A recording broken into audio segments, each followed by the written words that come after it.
Hindi mo pagkisiyo ng papel, kaya akigan sa luwa, wala. Itampo sa parador.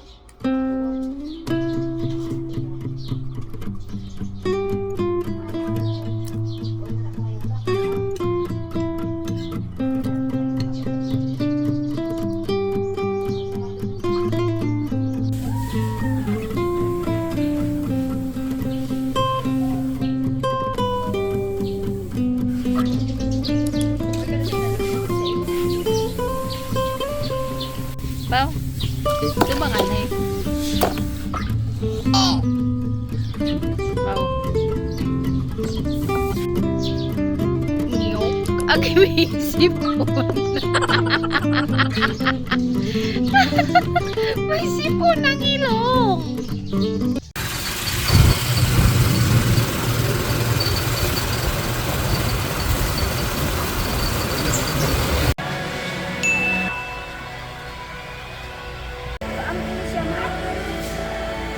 Ay, so.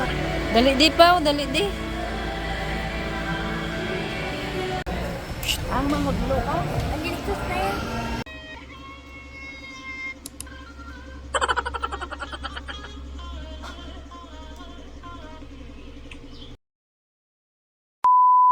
Hello everyone! Welcome back to my YouTube channel.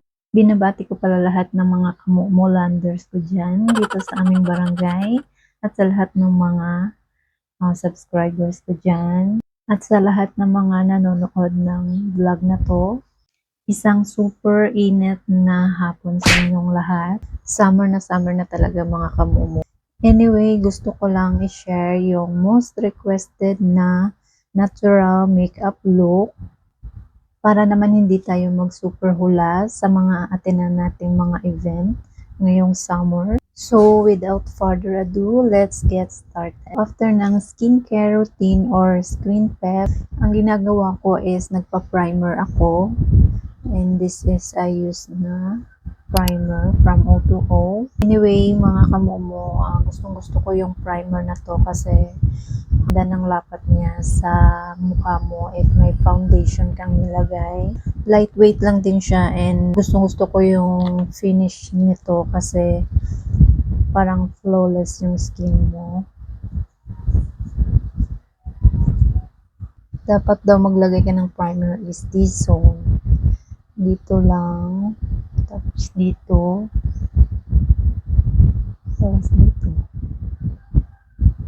Yung mga part lang na mabilis maghulas. Next kong nilalagay is yung brow gel.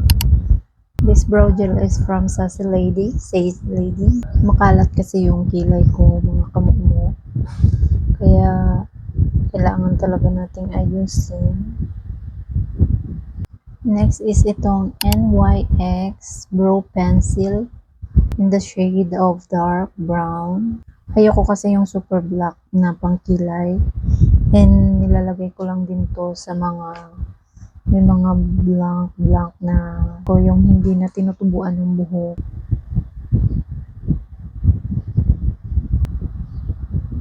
Next is itong yung concealer from Says Lady. Halatang gamit na siya mga kamumo kasi wala na siyang pangalan.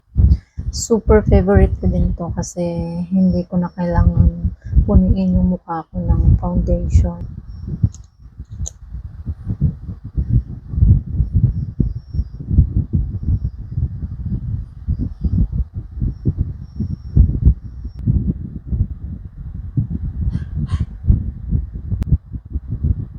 Next is itong Acne Caroline concealer.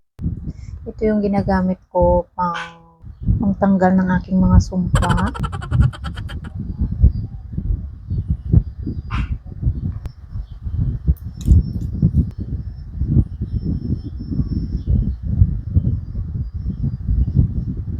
Curl lang ako ng aking lashes.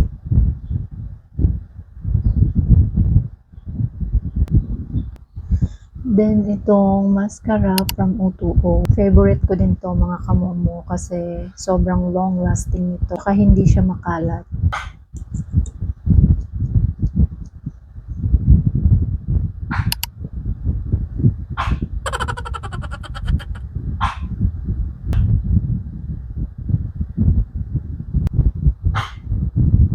Next is itong blush stick from O2O din. Gusto ko yung pang blush na to kasi parang natural lang talaga siya. Tsaka pwede na din to pang eyeshadow and from lips. Sobrang usable and use shade number 3, Shy.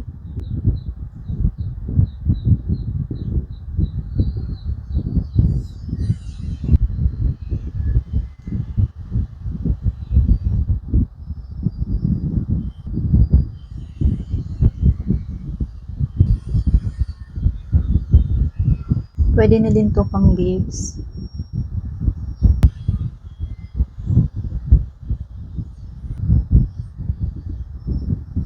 Pero kung gusto niyo medyo mapula-pula yung lips niyo, pwede naman kayo mag-lip tint. Anyway, ginagamit ko pala yung lip tint ko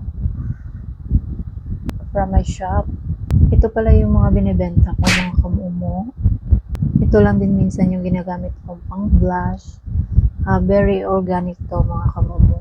Kaya safe to sa lahat na gamitin. Bili na kayo, mga kamumo. Anyway, yung ginamit ko is Rose Peach. Sobrang pula nito, mga kamumo. Kaya konti lang lalagay ko.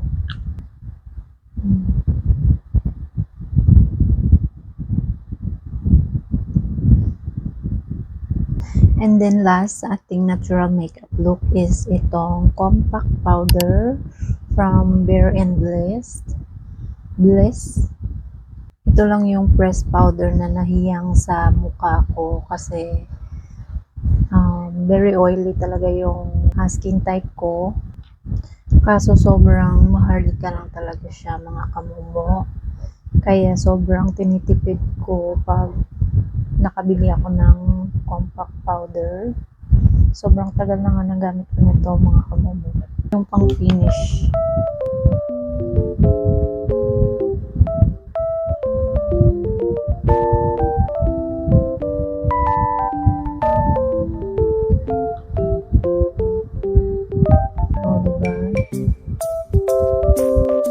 So that's how I do my natural makeup look.